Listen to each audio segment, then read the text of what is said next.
चलिए सभी लोगों के लिए नमस्कार। तो सभी कैसे हैं? और आज एक फिर नए वीडियो में 10th क्लास का अंतिम पेपर बचा हुआ है विज्ञान विषय का।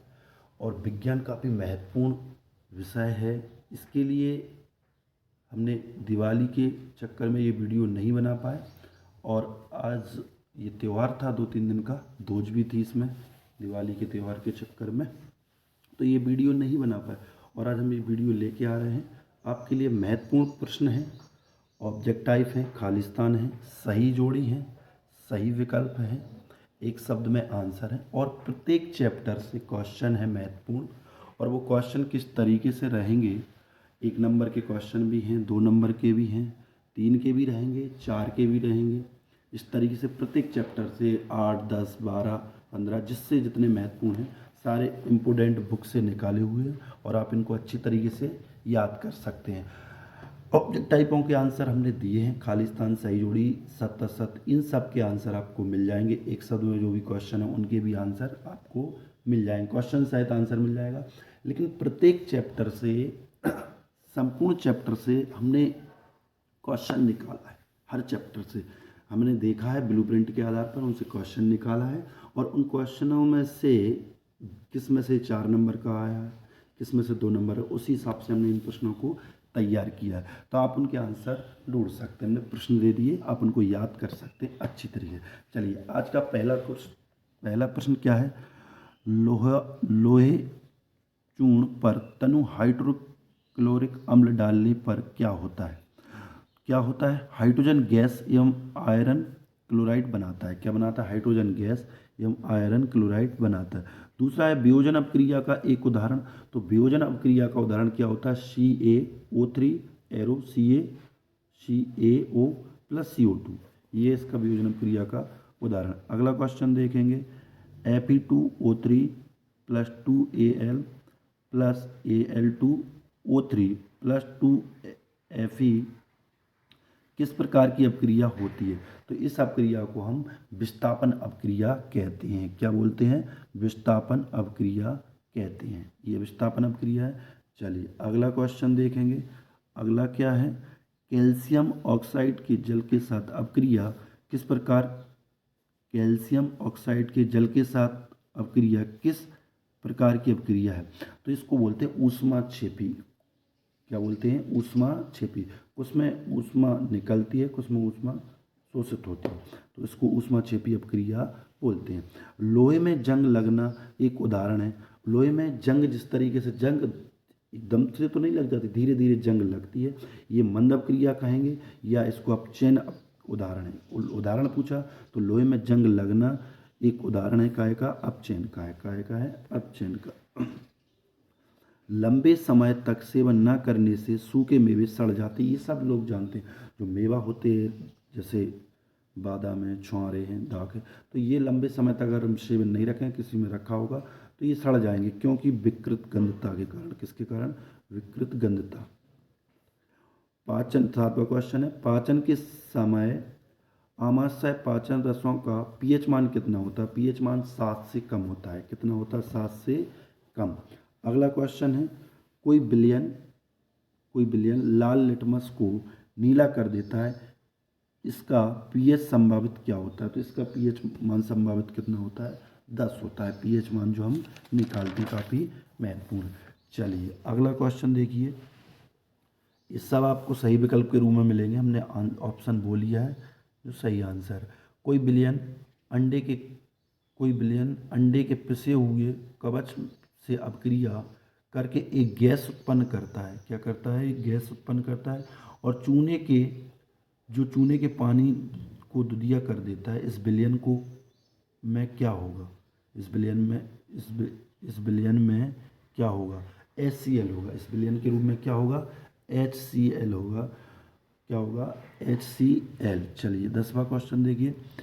कवच का उपचार करने के लिए इनमें से किस औषधि का उपयोग करते हैं? तो ये नाम लिखा हुआ है, आप पढ़ सकते हैं, एंटीसेप्टिक। ठीक है। चलिए अगला क्वेश्चन देखेंगे। अम्ल तथा क्षारक, अम्ल प्लस क्षारक एरो लवण प्लस जल में कौन सी अपक्रिया होती है? तो इसमें होती है उदासीनीकरण। कौन सी होती है? उदासीनीकरण अपक्रिया होती है। 12वां क्वेश्चन, एक धातु को आसानी से काटी जा सकती है। सोडियम एक धातु है जिसे चाकू से आसानी से काटी जाती है, और सोडियम एक ऐसी धातु है जो अति शीघ्र क्रियाशील धातु, जैसे मिट्टी के तेल में क्या करते हैं, हम डुबो कर रखा जाता है। चलिए अगली क्वेश्चन देखेंगे। कौन सी धातु कमरे के ताप पर द्रव होती है? तो पारा। कौन सी होती है? पारा। इसको मरकरी बोल सकते हैं या पारा। कौन सी धातु कमरे के ताप पर द्रव अवस्था में पाई जाती है? तो वो है मरकरी या पारा। या एक और नाम लिखा हुआ आप देख सकते हैं। चलिए, पतले तारों में से धातु से को खींचे जाने की क्षमता क्या कहलाती है? तन्यता। पतले जो तार होते हैं उनको खींचने जाने की क्षमता क्या कहलाती है? तन्यता। क्या कहलाती है? तन्यता। अगला 15वां क्वेश्चन, धातु द्वारा कौन सा गुण प्रदर्शित नहीं किया जाता है? भंगुरता। धातुओं में भंगुरता का गुण नहीं पाया जाता। धातुओं की एक अपनी विशेष चमक होती है और इसमें तन्यता पाई जाती है, तो भंगुरता यानी क्षारक के रूप में नहीं प्राप्त हो सकती। क्षारीय धातु कौन सी है? क्षारीय धातु कौन सी है? सोडियम। सोडियम क्षारीय धातु, जैसे बूंदी होती है इस तरीके सोडियम क्षारीय धातु बोलते हैं। चलिए अगला क्वेश्चन 17वां, सबसे अधिक अभिक्रियाशील धातु कौन सी है? Na यानी सोडियम। Na यानी सोडियम। सबसे अधिक अभिक्रियाशील धातु कौन सी है? सोडियम। Na, इसमें को सोडियम ऐसे Na कह सकते हैं। 18वां क्वेश्चन, खाद्य पदार्थ के डिब्बों पर जिंक की बजाय टिन का लेप क्यों होता है? क्योंकि टिन की अपेक्षा जिंक अधिक अभिक्रियाशील है। अधिक अभिक्रियाशील है। लोहे के फ्रैंक चैन को जंग से बचाने के लिए इनमें से कौन सी धातु उपयोग की जाती है? जिंक की परत चढ़ा देते हैं। किसी भी जिंक की क्या चढ़ा देते हैं? परत, जिससे वो जंग से बच सके, जंग ना लगे। अगला क्वेश्चन देखेंगे। एथेन का आणविक सूत्र C2H6 है, जिसमें इसकी संयोजकता क्या है? 7 संयोजकता आबंध है। कार्बन का परमाणु क्रमांक कितना होता है? 6। कार्बन का परमाणु क्रमांक, ये खाली स्थान में भी पूछ सकते हैं, किसी भी प्रकार से पूछ सकते हैं। हमें केवल कार्बन का परमाणु क्रमांक पता होना चाहिए। तो ये कितना है? 6। चलिए अगला क्वेश्चन देखेंगे। टेस्टोन चतुकार्बन यौगिक जिसका क्रियात्मक समूह कीटोन होता है, क्या होता है? कीटोन।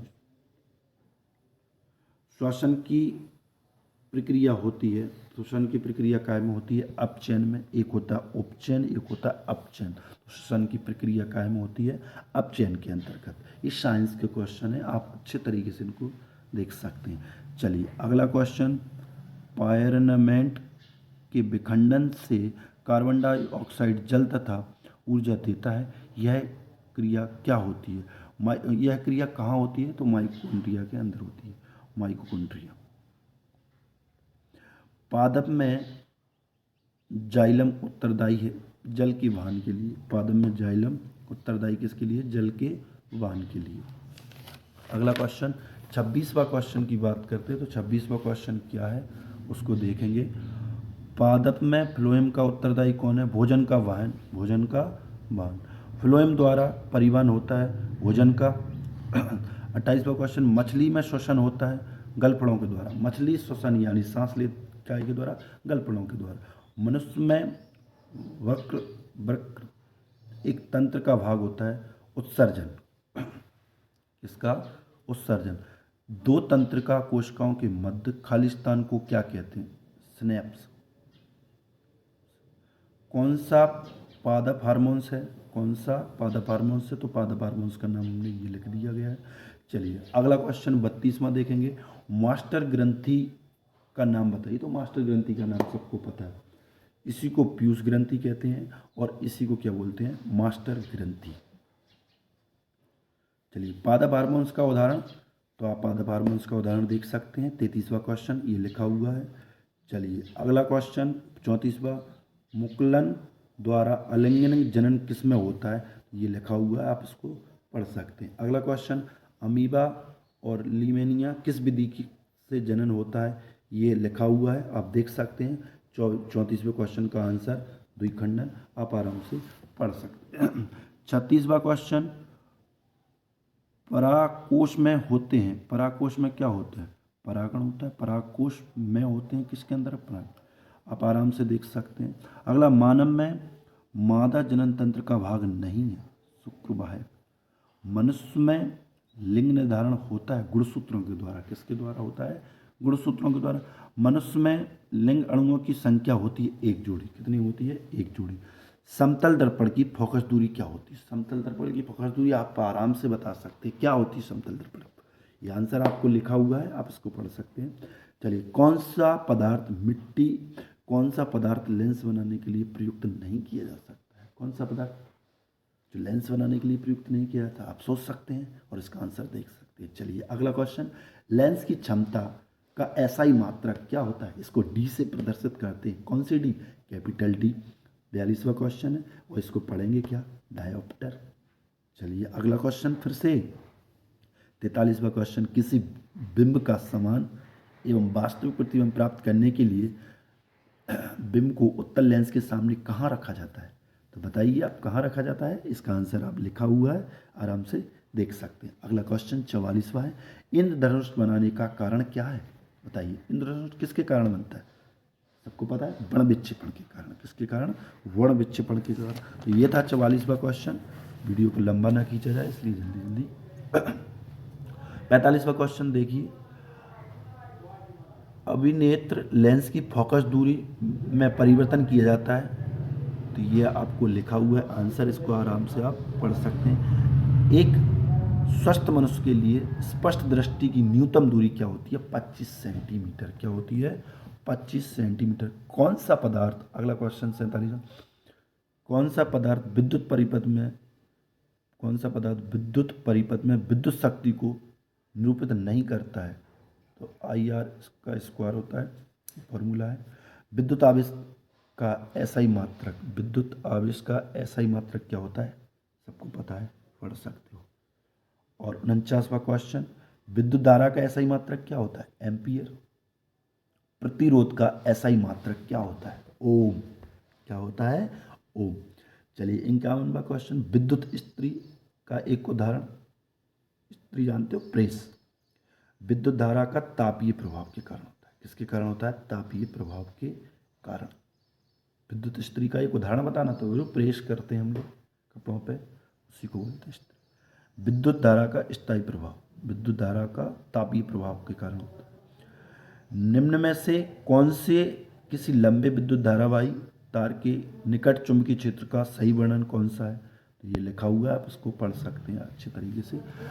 अगला क्वेश्चन देखेंगे, 53वां क्वेश्चन है 53, लघु पतन के समय परिपथ में विद्युत धारा का नाम बहुत अधिक बढ़ जाता है। क्या होता है? बहुत अधिक बढ़ जाता है। निम्न में से कौन सा आहार श्रृंखला का निर्माण करते हैं?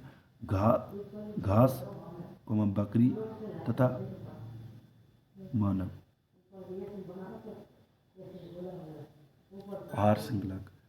चलिए, 55वां क्वेश्चन है, निम्न में से कौन से समूह में केवल जैव नमनीकरण पदार्थ होते हैं? फलों के छिलके, केक, एक नींबू का रस। एक परेख तंत्र में मानव कैसा होता है? एक परेख तंत्र में मानव कैसा होता है? सर्वाहारी। कैसा होता है? तो ये वीडियो होली के चक्कर में नहीं बन पाया। होली थी, सभी बच्चे भी होली खेल रहे थे और पढ़ने में भी समस्या आ रही थी। तो अब अंतिम 2-3 दिन बचे हुए हैं पेपर को, आप अच्छी तरीके से पेपर की तैयारी कर सकते हैं। तो इस पेपर के लिए कुछ सही जोड़ियाँ भी हैं और सही जोड़ियों को देख सकते हैं, महत्वपूर्ण हैं। और सही जोड़ियों के आंसर हमने आमने सामने एक दूसरे के सामने लिखे हुए हैं, आप देख सकते हैं। पहली सेटों में बनाए हुए हमने 4-5 सेट ऐसे तरीके के हमने बनाए हुए हैं सही जोड़ियों के। देखिए, पहला सेट ये है, जैसे चूने के पत्थर का वियोजन होता है, उसमें वियोजन होता है। संगमरमर का सूत्र क्या होता है? CaCO3। तो ये सबके आंसर सामने सामने लिखा हुआ है। जैसे क्षार का pH मान 7 से अधिक होता है, तो इसके आंसर सामने सामने लिखे हुए। इन सही जोड़ियों को आप देख सकते हैं अच्छी तरीके से। ये पहला सेट है, ये दूसरा सेट है, इसके भी आंसर लिखे हुए हैं सामने बिल्कुल। साधारण नमक का सूत्र क्या होता है? NaCl। जैसे खट्टा दूध दही लैक्टिक अम्ल कहलाता है। चींटी के डंक में कौन सा अम्ल पाया जाता है, ये लिखा हुआ है, द्रव, धातु, अधातु। तो ये आंसर सामने सामने हमने लिखे हुए हैं, आप इनको पढ़ सकते हैं और आंसर याद कर सकते हैं। इस तरीके से ये सही जोड़ी हैं और इनको आप अच्छी तरीके से कंप्लीट कर सकते। ये 3 सेट हो चुके सही जोड़ियों के, और आगे चल के देखते हैं। ये चौथा सेट है सही जोड़ियों का, आप देख सकते हैं, अच्छे तरीके से इनको याद कर सकते हैं। इनके आंसर इस तरीके, 5वां सेट है, पादप हार्मोन्स ऑक्सीजन होता है, मास्टर ग्रंथि को पीयूष ग्रंथि कहते हैं। इन तरीके से इन क्वेश्चनों को आप कंप्लीट कर सकते हैं। ये 7वां सेट है सही जोड़ियों का, इस तरीके से आप कंप्लीट कर सकते हैं। ये 8वां है और ये 9वां सेट है सही जोड़ियों का। इस तरीके से आप ये सही जोड़ी हमने इम्पोर्टेंट ली गई हैं, ठीक है। आप अच्छी तरीके से कंप्लीट तैयारी कर सकते हैं। और अगला सेट देखिए, सही जोड़ियाँ ख़त्म हो चुकी हैं। तो टोटल 10 सेट हमने सही जोड़ियों के लिए हैं। एक बार पुनः इन सभी को शुरू से देख सकते हो, सही जोड़ियों के सेट। पहला सेट ये है, आप अच्छे तरीके से इनको पढ़ सकते हैं, याद कर सकते हैं। दूसरा सेट, तीसरा सेट और चौथा, 10 सेट सही जोड़ियों के लिए हैं। हमारा मानना है इन 10 सेटों में से एक भी सही जोड़ी बाहर जाने वाली नहीं है, और आप अच्छी तरीके से तैयारी कर सकते हैं। देखिए, इन सही जोड़ियों को अच्छे तरीके से कंप्लीट कर सकते हैं। ये 10 सेट जो सही जोड़ियों के लिए हुए हैं। तो विज्ञान विषय के लिए अब बात करते हैं हम सिर्फ महत्वपूर्ण खालिस्तान, रिक्त सही विकल्प संपूर्ण किताब से हमने खालिस्तान लिए हुए हैं, उनको देखेंगे। पहला खालिस्तान के अभिक्रिया में 2 या 2 से अधिक पदार्थ मिलकर एक नया पदार्थ बनाते हैं संयोजन से। संयोजन अपक्रिया से 2 या 2 से अधिक पदार्थ मिलकर एक नया पदार्थ बनाते हैं। चलिए अगला प्रश्न, जिन अपक्रियाओं में उत्पाद के निर्माण के साथ ऊष्मा भी उत्पन्न होती है उन्हें ऊष्माक्षेपी रासायनिक अपक्रिया कहते हैं। एक ऊष्माक्षेपी होती है, एक ऊष्माशोषी होती है। बिना, तीसरा क्वेश्चन, बिना बुझे हुए चूने का सूत्र क्या होता है, CaO। बिना बुझे, अम्ल एवं क्षार एक दूसरे को उदासीन करके लवण एवं जल का निर्माण करते हैं। लवण एवं जल का निर्माण। व्यंजक चूर्ण का रासायनिक सूत्र, तो व्यंजक चूर्ण का रासायनिक सूत्र आप देख सकते हैं, CaOCl2। एक उदासीन, 7वां क्वेश्चन क्या लिखा, एक उदासीन विलयन में pH का मान 7 होता है। कितना होता है, 7। 7वां क्वेश्चन, सिरके में एसिटिक अम्ल उपस्थित होता है। कौन सा अम्ल उपस्थित होता है, एसिटिक। लिटमस एक प्राकृतिक सूचक होता है। शुद्ध सोना 24 कैरेट का होता है। शुद्ध सोना खालिस्तान में हमको क्या बनना था, तो कितने कैरेट का होता है, 24 कैरेट का होता है शुद्ध सोना। अभी सोने के भाव दिन प्रतिदिन बढ़ते जा रहे हैं, देखा होगा 90 के समथिंग पहुंचने वाला है।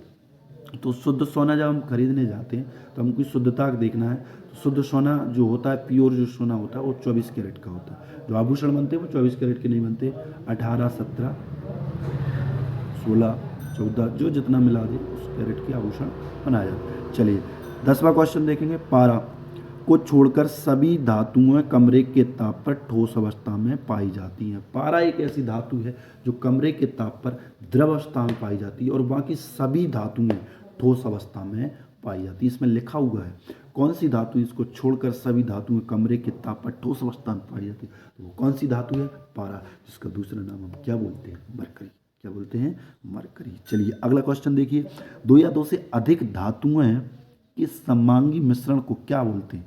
2 या 2 से अधिक धातुओं के समांगी मिश्रण को क्या बोलते हैं, मिश्र धातु। क्या बोलते हैं, मिश्र धातु। तो ये 11वां क्वेश्चन था।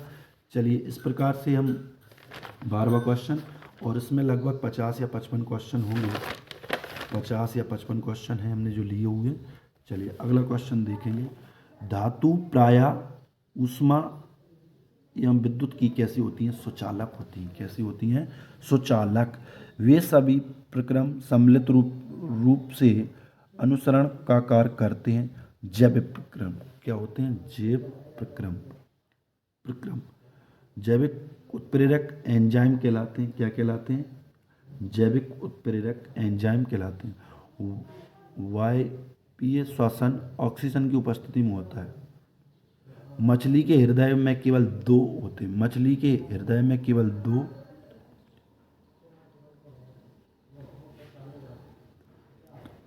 अपशिष्ट पदार्थों को शरीर से बाहर निकालना, अपशिष्ट पदार्थों को शरीर से बाहर निकालना उत्सर्जन कहलाता है। क्या कहलाता है?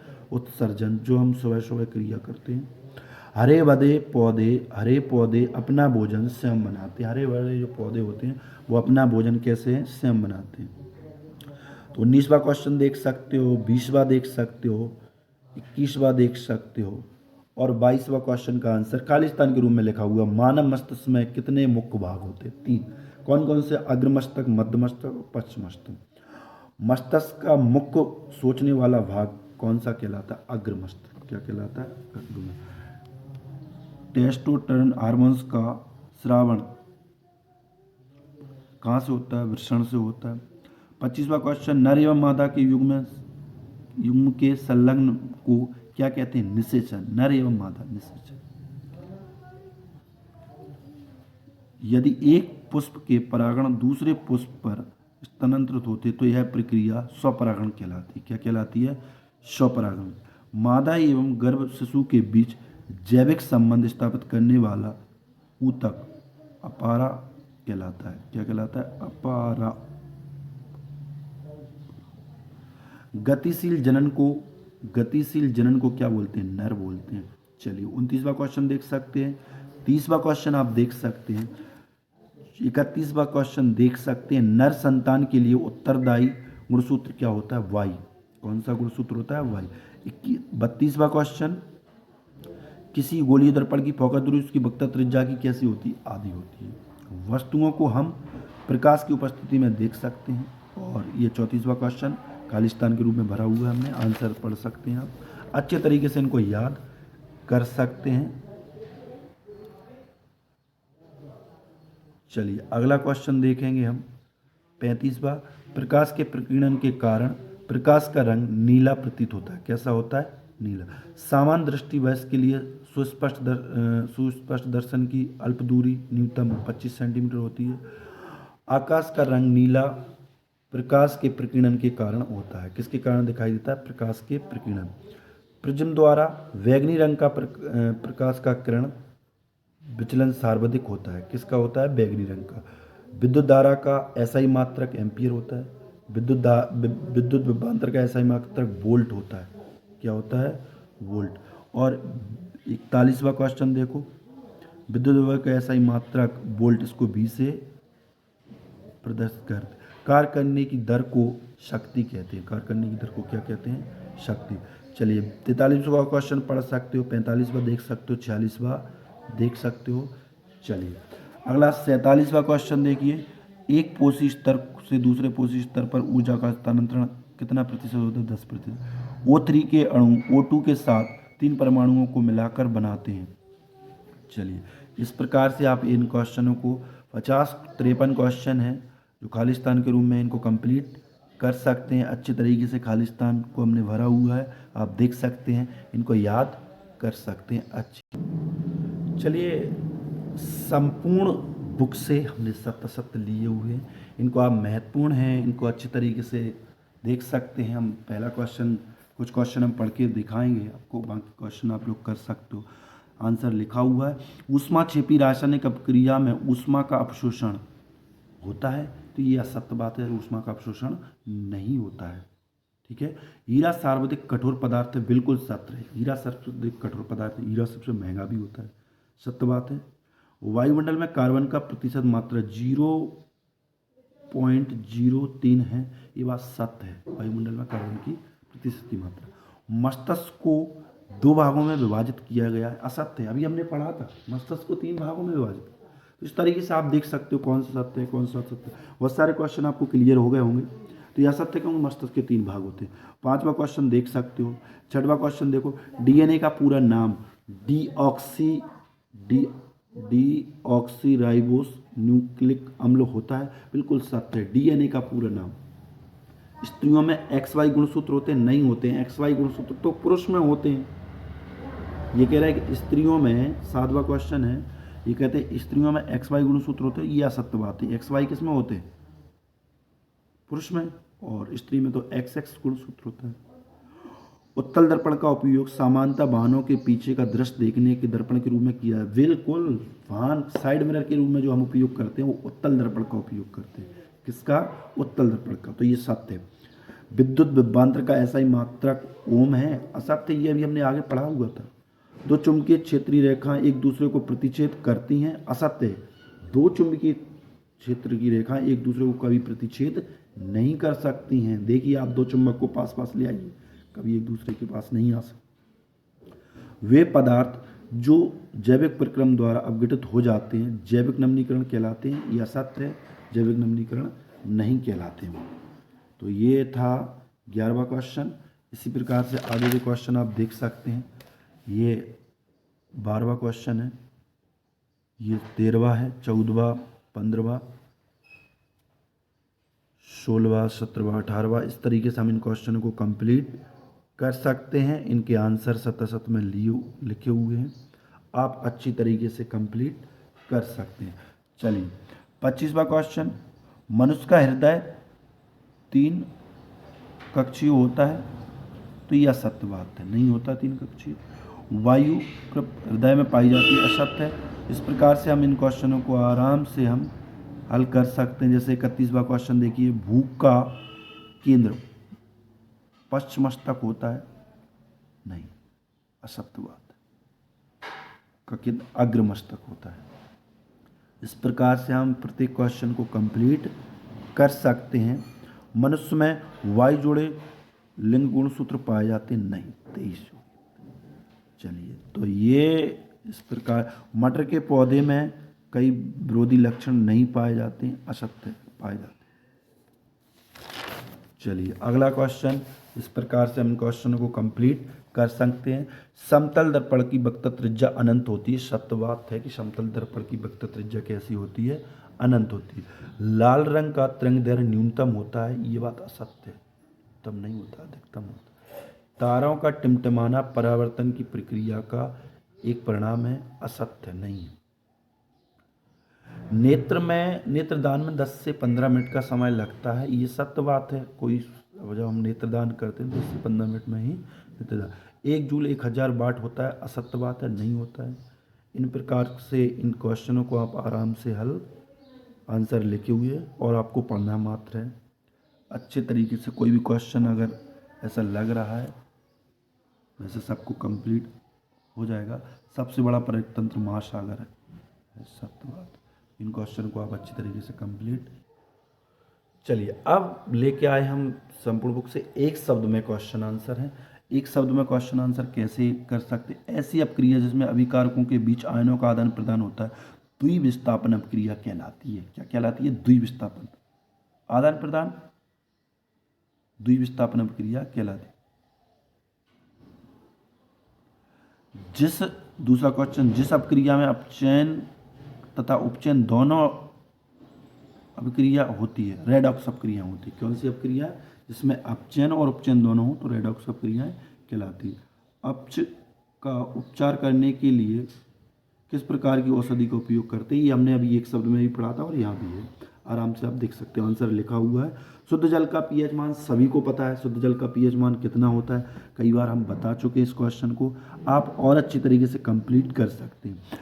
अम्लीय विलयन का पीएच मान कैसा होता है? 7 से कम होता है। और 7 से कम पे कैसा हो जाता है? क्षारीय होता है। कौन सी धातु कमरे के ताप पर द्रव अवस्था में होती है? अपन कई बार पढ़ चुके हैं, इसको आप अच्छी तरीके से देख सकते हैं। अगला क्वेश्चन, 2 या 2 से अधिक धातुओं का समांगी मिश्रण को क्या, अभी पढ़ा था हमने आगे, क्या बोलते हैं? मिश्र धातु। चलिए अगला क्वेश्चन, आयनिक यौगिक प्रायः ठोस एवं कठोर होते हैं। कौन से? मजबूत अंतर आयनिक आकर्षण बल के कारण। किसके कारण होते हैं? आयनिक आकर्षण बल के कारण होते हैं। चलिए ये था 8वां क्वेश्चन और हम 9वां क्वेश्चन की बात करते हैं। तो 9वां क्वेश्चन ये लिखा, रक्त दाब किसे कहते हैं? रक्त दाब किसे कहते हैं? रक्त द्वारा रुधिर वाहिकाओं को भित्ति पर लगने वाले दाब को रक्त दाब कहते हैं। मनुष्य में वक्र किस तंत्र के भाग का होता है? उत्सर्जन तंत्र का। तो वायु की अनुपस्थिति में होने वाले श्वसन का नाम बताइए। ये अनोक्षी श्वसन लिखिए, क्या होता है? अनोक्षी श्वसन। हरे पौधों की पत्तियों में होने वाले श्वसन वर्णक का नाम लिखिए। क्लोरोफिल। क्या होता है? क्लोरोफिल। जीवधारियों में ऊर्जा मुद्रा का नाम लिखिए एटीपी। क्या बोलते हैं? एटीपी। मनुष्य में आयोडीन की कमी से कौन सा रोग होता है? घेंगा, जिससे बच्चों के टेढ़े पैर हो जाते हैं, कुत्ते जैसे आड़े तिरछे पैर हो जाते हैं। आप पर देख सकते हैं इनको। 15वां क्वेश्चन, मानव में रक्त में शर्करा स्तर पर नियमन किस हार्मोन्स के द्वारा होता है? इंसुलिन हार्मोन्स के द्वारा। किसके हार्मोन्स के द्वारा? इंसुलिन। दो तंत्रिकाओं के मध्य खाली स्थान को क्या कहते हैं? सिनेप्स। ये अब हमने आगे भी पढ़ा था हमने। इस क्वेश्चन को देखेंगे। मस्तिष्क का कौन सा भाग सोचने, सुनने, सूंघने तथा देखने आदि की क्षमता रखता है? कौन सा होता है? अग्र मस्तक। कौन सा होता है? अग्र, जो आगे वाला होता है। पादपों के तने की वृद्धि का सहायक हार्मोन्स का नाम? जिबरेलिन।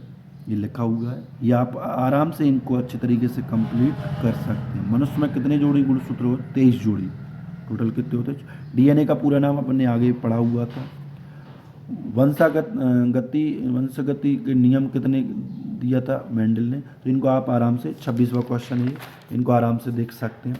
बहुत सारे क्वेश्चन हैं। कौन सा गुणसूत्र मानव के लिंग निर्धारण के लिए उत्तरदायी है? तो वाई गुणसूत्र। कौन सा है? वाई गुणसूत्र। चलिए, ये दर्पण सूत्र लिखा हुआ है, लेंस सूत्र है।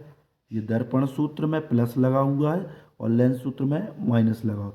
इस एक ये जो ये बना हुआ, इसका कोई मतलब नहीं, ये विकल्प के रूप में ऐसे ही लिख दिया। सूत्र क्या होता है? दर्पण सूत्र 1/f बराबर 1/b प्लस 1/u। 1/b बराबर 1/u, 1/f बराबर 1/b माइनस 1/u। लेंस की क्षमता का ऐसा ही मात्रक डायोप्टर डी से प्रदर्शित करें, ये आगे ही हमने बताया था। तो इन प्रकार से इन क्वेश्चन को आप, तारों का टिमटिमाना किस अपक्रिया का उदाहरण है? अपवर्तन का। तो इन क्वेश्चन को आप आराम से कंप्लीट कर सकते हो। इनके क्वेश्चन आंसर लिखे हो। विद्युत आवेश का मात्रक क्या है? कूलम। ओम का नियम का सूत्र V बराबर क्या होता है? I गुणा R। इसको फॉर्मूले के रूप में भी हम लिख सकते हैं। इन MRI का पूरा नाम ये लिखा हुआ है। चुंबक के कितने ध्रुव होते हैं? तो सबको पता है कौन कौन से ध्रुव होते हैं। चलिए, इन क्वेश्चन को इस तरीके से आप कंप्लीट कर सकते हो। लगभग 46 क्वेश्चन इसमें से लिए गए हैं। इनको अच्छे तरीके से कंप्लीट। चलिए, वीडियो लंबा ना हो इसलिए हमने इनको शॉर्ट तरीके से आपको समझाया है। सभी क्वेश्चनों को, जो ऑब्जेक्ट टाइप क्वेश्चन थे, आप पढ़ सकते हैं, आंसर लिखा हुआ है। बहुत शॉर्ट किया है हमने वीडियो को। आप अच्छी तरीके से इनको देख सकते हैं। आंसर लिखे हुए हैं सभी को। लगभग 30 नंबर के प्रश्न हैं आपके, जो 30 नंबर के ऑब्जेक्ट टाइप खाली स्थान शत आएंगे पेपर में, वो आपके कंप्लीट हो जाएंगे। आप इनको कंप्लीट कर सकते हैं। कुछ ही एक आधी क्वेश्चन होगा जो बाहर जाएगा, वैसे कोई क्वेश्चन बाहर जाने की संभावना नहीं है। चलिए, अब इसके बाद हम प्रत्येक चैप्टर से महत्वपूर्ण प्रश्नों को, जो क्वेश्चन हम लेके आए हैं, इन क्वेश्चनों को हम आपको एक बार दिखा देते हैं। आप इनके आंसर ढूंढ सकते हैं, याद कर सकते हैं। आपके पास सारे उपकरण हैं, उनसे देख सकते हैं। पहला चैप्टर है और पहले चैप्टर के महत्वपूर्ण प्रश्न हमने 10 से 12 या 15 क्वेश्चन लिए हैं। जैसे पहला चैप्टर है, इनके क्वेश्चनों को हमने लिया गया है। इन क्वेश्चनों को आप अच्छे तरीके से कंप्लीट कर सकते हैं, जो 2 नंबर में भी आ सकते हैं, 3 नंबर में आ सकते हैं, 4 में भी आ सकते हैं। और आप इनको अच्छे तरीके से कंप्लीट कर सकते हैं सारे क्वेश्चनों को। 10 से 12 क्वेश्चन तो ये हैं। हर चैप्टर से हमने महत्वपूर्ण प्रश्न लिए गए हैं और इस चीज़ के लिए ब्लूप्रिंट को मद्देनज़र रखते हुए इन क्वेश्चनों को हमने लिए गए हैं। चलिए, अगला जो चैप्टर है दूसरा, इससे भी हमने अम्ल, क्षारक एवं लवण इम्पोर्टेंट क्वेश्चन इनसे लिए गए हैं। तो इनको आप अच्छे तरीके से देख सकते हो। 16 क्वेश्चन इस चैप्टर से लिए गए हैं। और अम्ल और क्षार की विशेषताएं, इस प्रकार से जो क्वेश्चन पूछे जाते हैं पेपर में, वो महत्वपूर्ण हैं और इनको आप आराम से याद कर सकते हैं, बुक से या गाइड से या परीक्षा लोग से, जो भी आपके पास है। 16 क्वेश्चन इससे लिए गए हैं, बहुत इंपॉर्टेंट है। 2 नंबर के भी हैं, 3 के भी हैं और 4 के। क्यों? ब्लूप्रिंट में इस बार एक नया सिस्टम किया गया है। ये नहीं बताया किस चैप्टर से कितने, कौन सा 3 नंबर का आना है, 4 का आना है। सिर्फ ये बताया गया है कि इस पार्ट से इतने नंबर का क्वेश्चन आएंगे।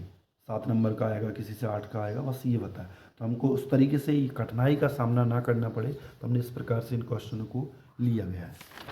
चलिए अगला तीसरा चैप्टर है धातु एवं अधातु। इससे भी हमने महत्वपूर्ण प्रश्न जो लिए गए हैं वो इस तरीके से हैं, आप इनको देख सकते हैं और इनके आंसर आप खोज सकते हैं। अच्छे तरीके से इनको लर्न कर। समय भी कम था हमारे पास, समय को मद्देनज़र रखते हुए इन सब चीज़ों का फैसला लिया गया है, क्योंकि समय बहुत ही कीमती है। अभी 2-3 दिन त्यौहार में चले गए, होली थी, होली के बाद बच्चों का मन भी नहीं लग रहा था पढ़ाई में, होली में मस्त थे। अब 3 दिन जो बचे हुए हैं इन क्वेश्चनों को आप अच्छी तरीके से कंप्लीट कर सकते हैं। चलिए आगे अगला चौथा पार्ट है। चौथा लेसन कौन सा है? इसके लिए कार्बनिक एवं यौगिक, उसके महत्वपूर्ण प्रश्न जो लिए गए हैं आप आराम से तैयारी कर सकते हैं। संयोजी बंध किसे कहते हैं? कार्बन के 2 गुण धर्म कौन कौन से हैं? हीरा एवं ग्रेफाइट में अंतर, अच्छे से क्वेश्चन हमने लिए गए हैं, इनको आप अच्छे तरीके से कंप्लीट कर सकते हैं। प्रत्येक क्वेश्चन को आप देखिए और एक एक सटीक क्वेश्चन हमने लिया है जो परीक्षा में अधिकतम आने की संभावना है, या वो प्रश्न कहें जो हर बार आ चुके हैं पेपरों में, इनके आने की संभावना अधिकतम होती है। चलिए अगला चैप्टर देखिए, 5वां जैविक प्रक्रम। ये अभी हम पढ़ रहे थे, ये जो चौथे चैप्टर तक थी, ये साइंस जो थी, चौथे चैप्टर तक जो साइंस पढ़ी हमने, ये सब केमिस्ट्री थी। क्या थी?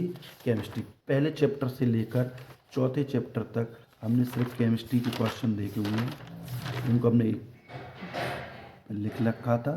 इन चौथे चैप्टर से ये केमिस्ट्री के, तो चौथे तक तो सभी के कंप्लीट हो चुके थे, ये केमिस्ट्री के क्वेश्चन थे। चलिए अब यहाँ से बायोलॉजी शुरू हो चुकी है 5वें चैप्टर से, इनकी आप क्वेश्चन कंप्लीट कर सकते हैं। ये वायु से संबंधित क्वेश्चन है और हमने लिख रखा है प्रत्येक चैप्टर से 2 नंबर के कहें या 3 नंबर के, इस प्रकार के प्रश्न आ सकते हैं आपके पेपर में। आप अच्छी तरीके से तैयारी कर सकते हैं इनकी। चलिए और भी प्रश्न हैं, इससे 20 क्वेश्चन लगभग सबसे ज़्यादा लिए गए हैं, आप अच्छे तरीके से देख सकते हैं। अगला चैप्टर नियंत्रण एवं समन्वय, विज्ञान का 6वां चैप्टर है जो काफ़ी महत्वपूर्ण है। आप देख सकते हैं एक एक क्वेश्चन पे गौर कीजिए, महत्वपूर्ण है, कई बार परीक्षाओं में पूछे गए हैं।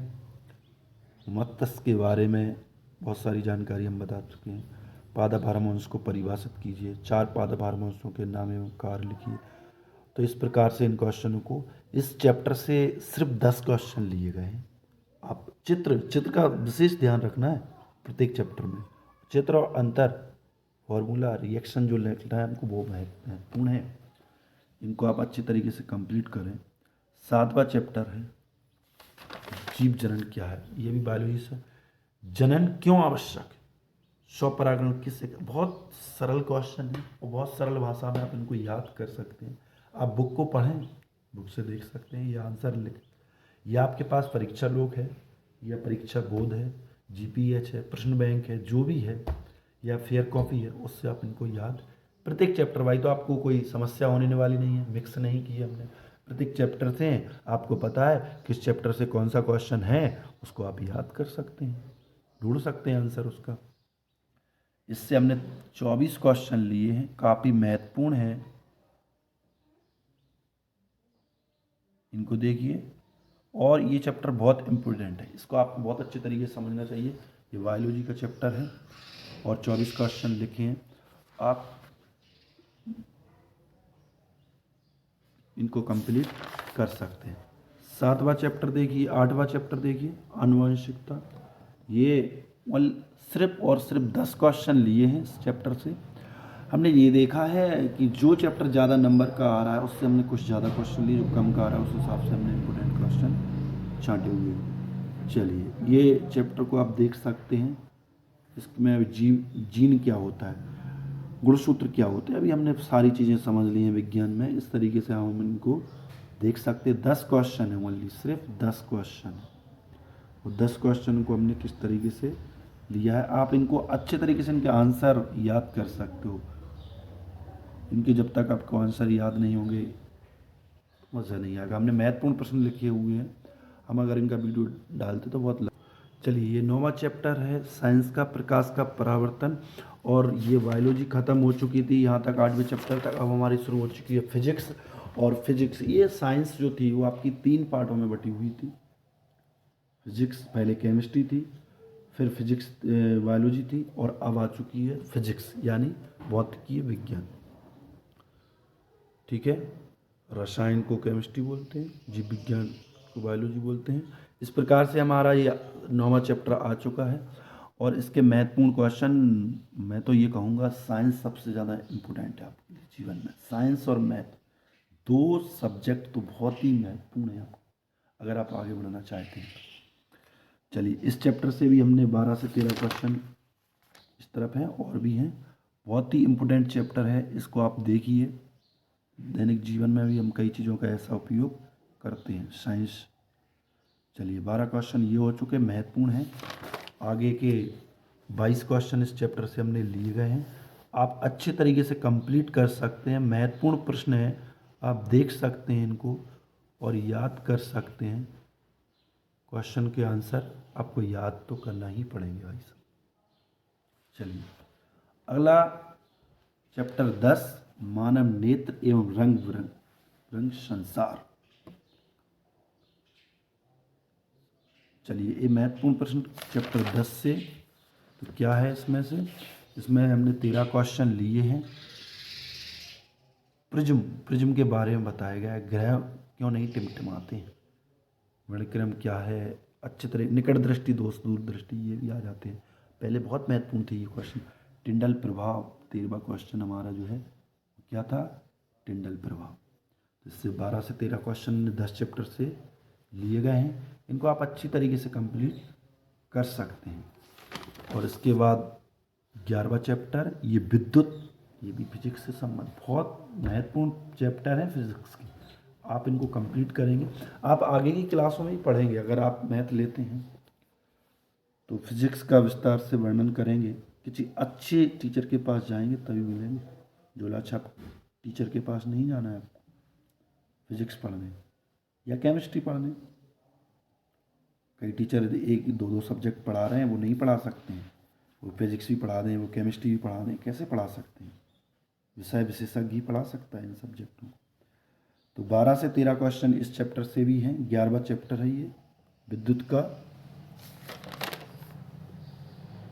13 क्वेश्चन हमने इससे लिए गए हैं, बहुत ही महत्वपूर्ण है। चलिए, अब आ चुका, बात की जाए तो 12 चैप्टर की। तो 12वां चैप्टर विद्युत धारा के चुंबकीय प्रभाव। विद्युत धारा का चुंबकीय प्रभाव से कुछ क्वेश्चन हैं, और इससे हमने 13 क्वेश्चन लिए हैं सिर्फ। ठीक है, ये अंतिम समय आ चुका है इन प्रश्नों का, और चैप्टर ही ख़त्म होने वाला है। ये इसके बाद लास्ट चैप्टर बचा हुआ है। ये 12वां चैप्टर है, और चुंबकीय क्षेत्र रेखाओं को परिभाषित करना है हमको। किस तरीके से हम परिभाषित करेंगे, ये इन क्वेश्चनों को आप अच्छी तरीके से कंप्लीट तैयारी कर सकते। मैं तो ये बात कहूँ कि आप लोग जो पढ़ाई कर रहे हैं वो बहुत अच्छी तरीके से कर ली है। अंतिम पेपर बचा हुआ है, और इन प्रश्नों को आप अच्छी तरीके से अगर तैयारी कर लेते हैं, साइंस में पूरी कोशिश कीजिए। सबसे ज़्यादा समय साइंस में मिला हुआ है। इस पेपर को बिल्कुल घोंट के पी जाइए, नींबू की तरह। नींबू को निचोड़ते हैं, इस पेपर को, साइंस को बिल्कुल इस तरीके से तैयारी कीजिए। क्या है, समय बहुत मिला है, काफ़ी समय, 7 दिन का गैप था, और हमने काफ़ी मेहनत करवाई है। लगभग पूरी 1 साल की अगर बात की जाए तो 5 से 7 बार साइंस हमने याद करवाई है, 5 से 6 बार। और ये महत्वपूर्ण प्रश्न हमने उन्हीं बच्चों को दे रहे हैं। सभी लोग देख सकते हैं, जो भी इस वीडियो को देख रहा है वो अंत तक वीडियो को देखें। अंत तक एक एक चीज़ आपके लिए इम्पोर्टेंट है। चलिए, अब ये अंतिम चैप्टर 13, और ये पर्यावरण से संबंधित है। यहाँ आपकी फिजिक्स खत्म हो गई, 12वें चैप्टर तक फिजिक्स थी, और इसके बाद अंतिम चैप्टर है पर्यावरण से संबंधित। चलिए, बात करते हैं पर्यावरण से संबंधित क्वेश्चन जो हैं वो इस प्रकार से 12 से 13 क्वेश्चन हमने लिए गए हैं। चलिए, ये 12 से 13 क्वेश्चन ये साइंस के पर्यावरण से लिए गए हैं और इनको आप महत्वपूर्ण तरीके से तैयारी कर सकते हैं। ठीक है, ये महत्वपूर्ण प्रश्न हैं और इनको आप अच्छे तरीके से तैयार कर सकते हैं। ये पर्यावरण के संबंध। तो आज के साथ ये अध्याय समाप्त और साइंस का अंतिम पेपर है। इसके बारे में हम 10 से 5 मिनट और लेंगे आपके। मैं कुछ महत्वपूर्ण जानकारी देना चाहता हूँ आपके लिए। आपको अच्छी लगे तो लाइक करें, शेयर करें, कमेंट करें। होली के चक्कर में इस वीडियो नहीं बना पाए थे, काफ़ी टाइम देना पड़ता है वीडियो बनाने के लिए, और बच्चों के लिए भी महत्वपूर्ण है। वो त्यौहार साल भर का था, वो मना रहे थे। चलिए विस्तार से चर्चा करते हैं 13 अध्याय की समाप्ति के बाद। बात महत्वपूर्ण है और सभी के लिए है जो भी इस वीडियो को देख रहे हैं। मैं दतिया शहर की अगर बात की जाए तो बहुत सारे टीचर ऐसे हैं। पहले तो सब्जेक्ट की बात, अगर आप 10th पास हो जाते हैं अच्छी तरीके से, साइंस का पेपर भी हो जाता है, उसके बाद आप पास हो चुके हैं, अब समस्या क्या आती है आपके साथ? समस्या अच्छी परसेंट बन गई, कम बन चुकी, समस्या क्या आती है आपके पास? उस समस्या का निराकरण अपन किस तरीके से कर सकते हैं वो देखना है हमको। किस तरीके से समस्याओं का निराकरण करना है, हमको समस्याएं देखना है। और जब तक हम समस्याएं नहीं देखेंगे तो सॉल्यूशन भी नहीं ढूंढ सकते हैं। समस्या क्या आती है देखना। समस्या ये है आपके पास, सब्जेक्ट क्या लिया जाए, सब्जेक्ट क्या लिया जाए। तो सब्जेक्ट किस तरीके से लेंगे आप ये बताइए मुझे। सब्जेक्ट लेने में समस्या आती है। आप एग्रीकल्चर ले लो, आप आर्ट ले लो, आप कॉमर्स ले लो, आप मैथ ले लो या बायोलॉजी ले लो। लेकिन मेरा मानना ये है कि आप किसी भी जॉब की तैयारी कर रहे हैं, कोई भी छोटी सी जॉब, एक पुलिस की ले लें, एक पटवारी की जॉब ले लें, या बैंक है, या रेलवे, एसएससी है, एसआई है, टीचर, तो लगभग सभी में है मैथ और साइंस। मैथ और साइंस सबसे ज़्यादा आते हैं। आजकल सबसे ज़्यादा बच्चे इस चीज़ से दूर जा रहे हैं, मैथ और साइंस से। और सबसे ज़्यादा किसी भी एग्ज़ाम में मैथ और साइंस आना है। 25 से 30 नंबर की मैथ और 20-25-30 नंबर की साइंस हर पेपर में आ रहा है। कोई भी कंपटीशन का एग्ज़ाम देख लें, जिस दिन आप 12th पास हो जाएं, 10 पास से आपको पता है 50% नौकरी मिल जाती है। और इसके बाद जैसे ही आप 12th पास होते हैं तो ये सब 10th पास में यही सबसे बड़ी समस्या, और 12th पास के पास आती है। 12th पास होने के बाद कि अब हम क्या करें, तो 10th पास होने के बाद सबसे बड़ी समस्या यही है कि हम सब्जेक्ट क्या लें। कुछ बच्चे अपने दोस्त यारों के साथ ले लेते हैं अपने हिसाब से सब्जेक्ट। किसी ने एग्रीकल्चर ले लिया तो हमने भी एग्रीकल्चर ले लिया, या किसी ने मैथ ले लिया तो हमने मैथ ले लिया, या किसी ने बायो ले ली तो बायो ले लिया।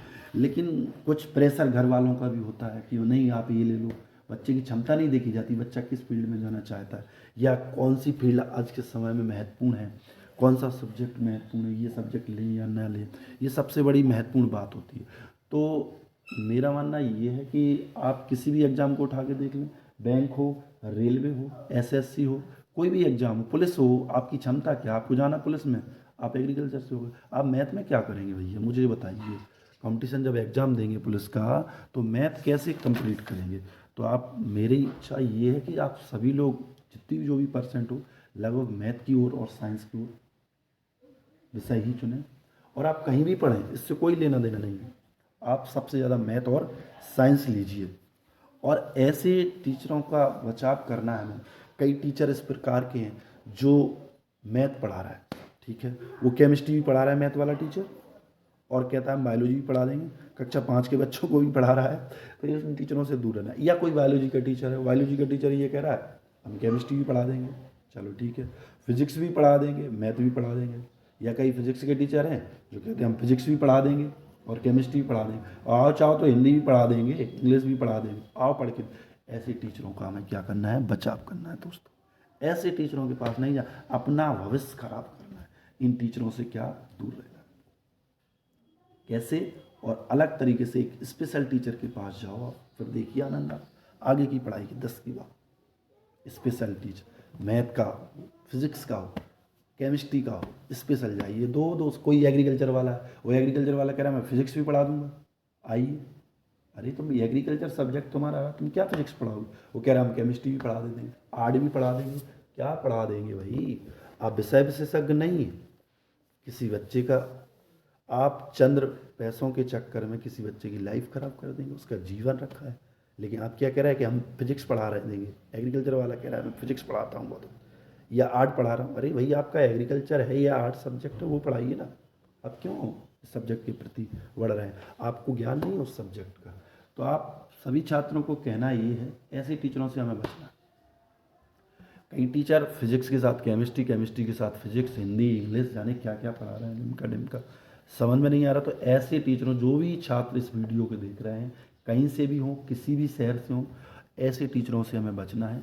विषय स्पेशल, भाई 200-500 रुपये ज़्यादा लग जाएँ, कम फीस के चक्कर में नहीं आना, लग जाने दो, लेकिन हम पढ़ेंगे स्पेशल।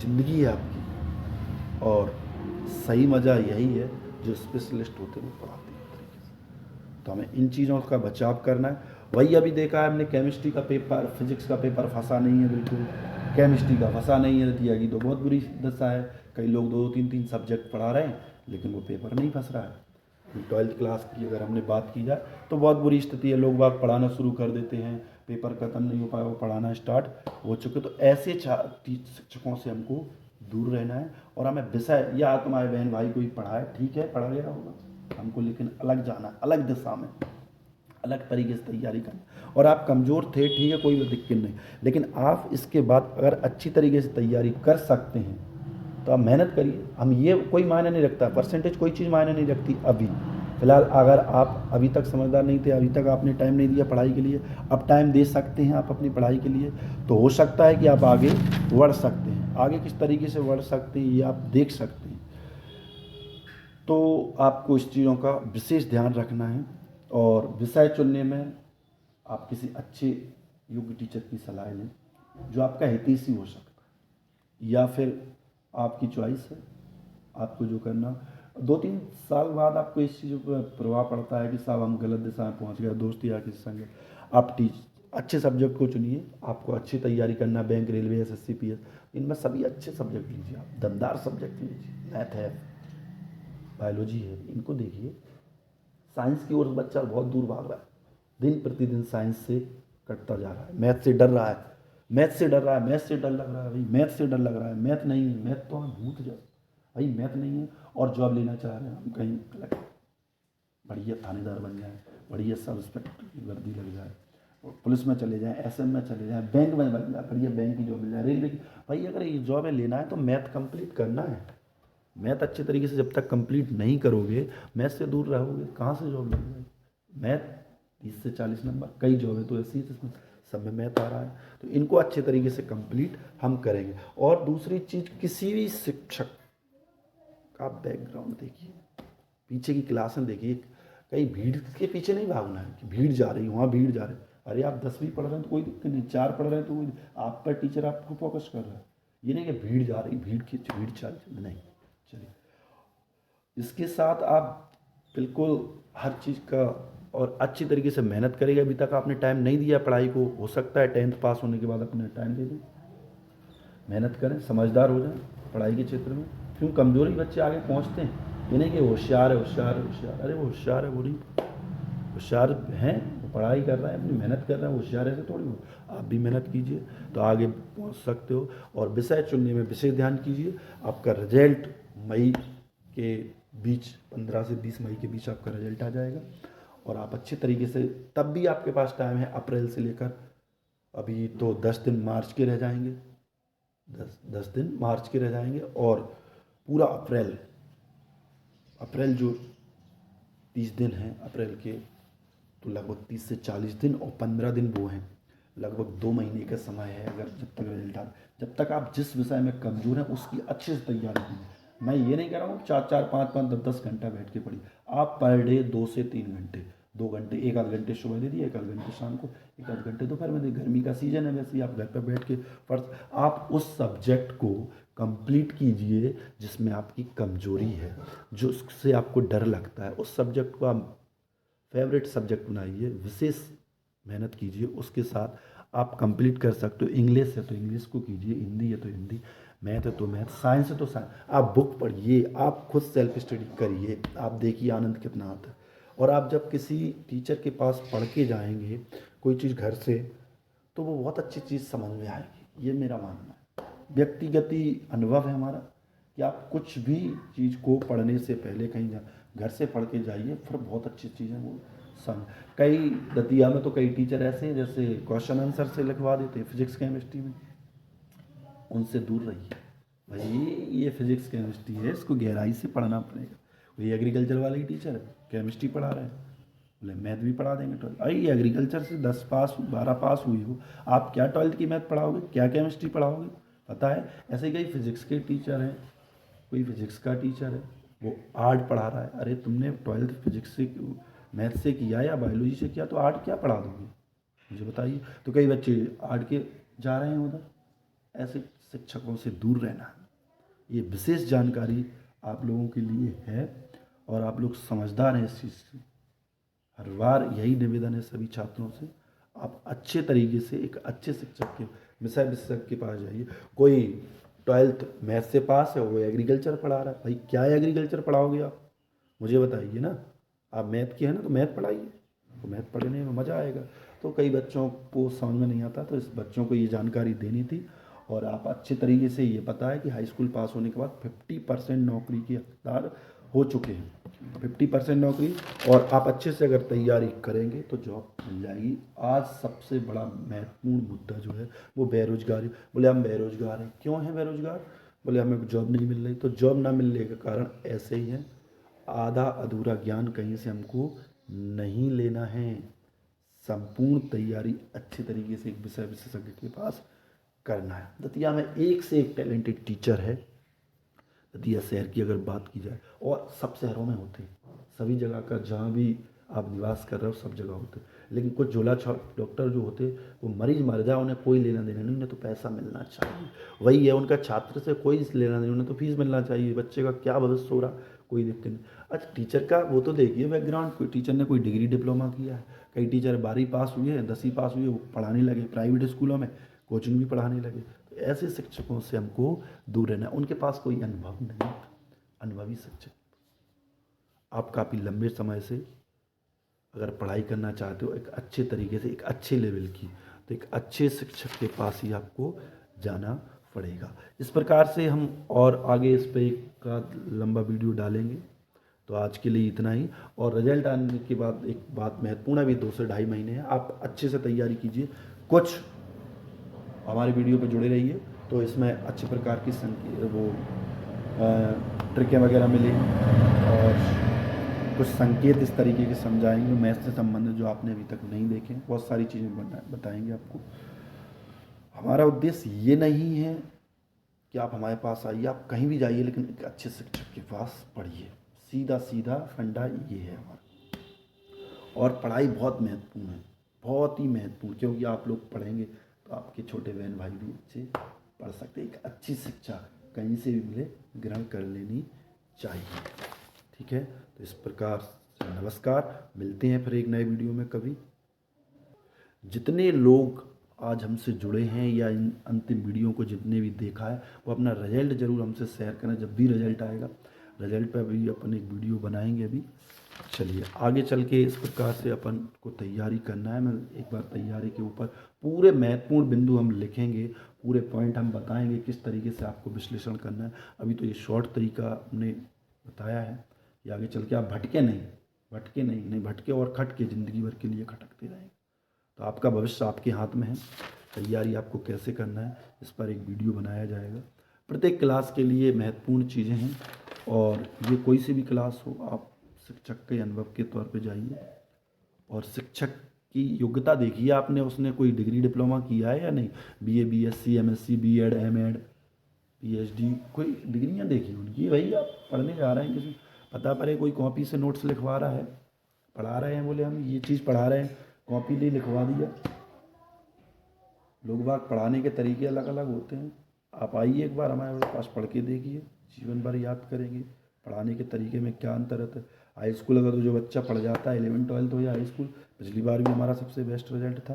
और आप लोग देखिए इस तरीके से आप जुड़ेंगे तो आगे की प्रक्रिया को निरंतर जारी रखिए। आप पढ़ाई को बंद नहीं कीजिए, या आपके एग्ज़ाम ख़त्म हो जाते, अच्छा रिदम बना हुआ है पढ़ाई का आपका भी बहुत अच्छा, आप रोज़ 4 से 5 घंटे घर पे दे रहे हैं।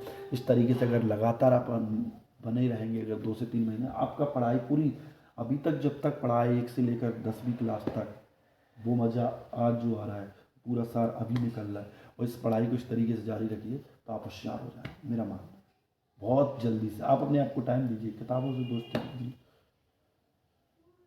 तो बहुत अच्छे तरीके से आप इस लेवल पर पहुंच सकते हैं। पढ़ाई के जरिए मेहनत कीजिए, आप बहुत अच्छे तरीके से आप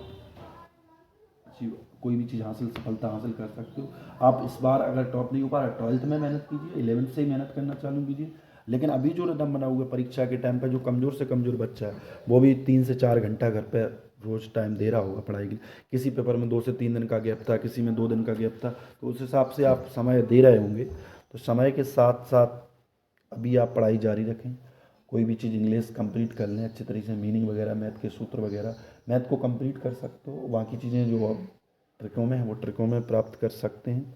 इस तरीके से आप अपनी पढ़ाई को छोड़ा नहीं, मेरा मानना है। पेपर ख़त्म जब भी हो जाए उसके बाद अपना एक नया शेड्यूल बनाइए। अभी जो चल रहा है उसी हिसाब से रिदम बनता है। 4 से 5 घंटा भी आप रोज़ मेहनत कर लो, 2 घंटे 3 घंटे, 2 घंटे सुबह शाम भी अगर पढ़ लिया जाए 2-2 घंटे तो काफ़ी आप स्ट्रांग हो जाएंगे, बहुत होशियार हो जाएंगे। जो कमज़ोर बच्चा, हम कमज़ोर क्यों रह गए, इसकी कल्पना हमें अपनी खोज निकालना, अपनी कमियां दूर करना है।